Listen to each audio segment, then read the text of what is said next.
everyone, and welcome back to my series on voice science for Carnatic singers. My name is Krithika and I'm. I am a speech-language pathologist who specializes in voice. I'm also a Carnatic vocalist, and my aim with this series of videos is to help Carnatic vocalists understand the science of voice production and how to safely and sustainably use their voice to produce your art. We talked about power, source, and filter last time. I wanted to introduce you to the anatomy of the larynx in this video. Unlike when we play any other instrument like the veena or the flute or the violin or anything that is not your voice, we can't see our larynx. We can't see the instrument that we use to produce voice with. And on one hand, that's easy because we can do things intuitively. On the other hand, it's hard because you have to do things intuitively. So you don't need to know where or what or how your muscles are situated. That's not something you need to know to sing. You can sing just by listening and trying to replicate, but it is always a better idea to know it, especially if you are trying to think about making your singing better, or if you are trying to keep your voice safe, if you're trying to work around some kind of strain or fatigue. So this is the human larynx. This is, I believe, 3 times the normal size. So our larynx is not this big. As you can see, it doesn't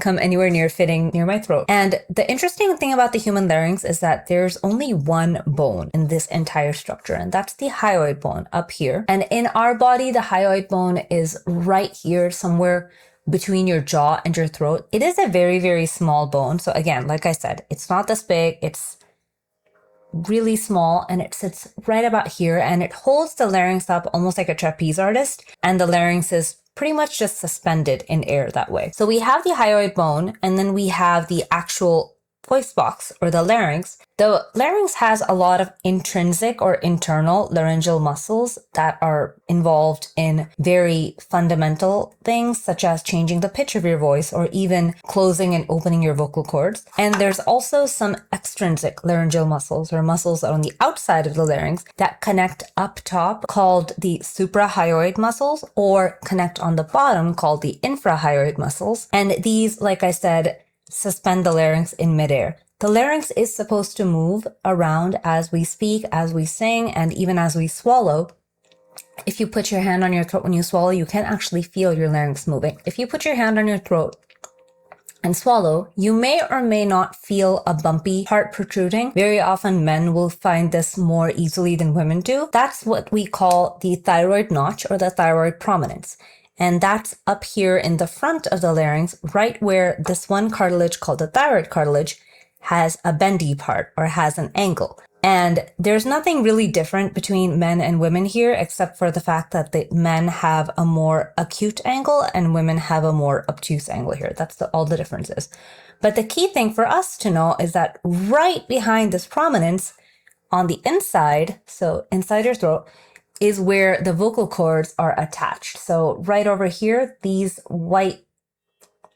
little white things that look like 2 rubber bands, those are your vocal cords. And your vocal cords, as you may already know, vibrate by opening and closing to let air in and make the air start vibrating as you speak or as you sing. And there are also muscles that are right next to the vocal cords. The vocal cords themselves are made of muscle, so they can get really bulky or they can be really thin, depending on how much bulk that muscle has.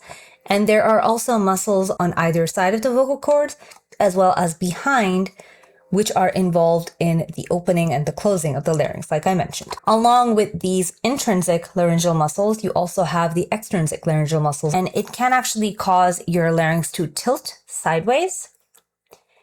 And very often you may notice that when you're singing a gamaka. So when you're doing a you will actually feel a little bit of that rocking motion back and forth of your larynx. So you're not doing anything on the inside because you're keeping your pitch stable, so you're not raising or lowering your pitch, if you're doing it correctly anyway, but you're moving your entire larynx to make that dynamic gamakam. And finally, you have your cricoid cartilage down here. So that cricoid cartilage is also something that can move. It doesn't move a whole lot in my model, but it does move, and it can also tilt forward and back. When the cricoid cartilage tilts forward, your vocal cords tend to become more mushed together, or they become a little bit more compact or pressed, and that causes your voice to get that heavy quality, the versus the we often tend to prefer the first kind, the for our voices, especially in Carnatic music, versus the which often sounds very much like lake music. So this is the anatomy of the larynx, and these will get put more into context as we talk more in future videos. So you can come back to this later if you do need a refresher, but I will give you the why and the wherewithal of how each of these muscles get involved. Thank you for watching, and please remember to like, share, subscribe, comment, and share this with any other Carnatic vocalist you know.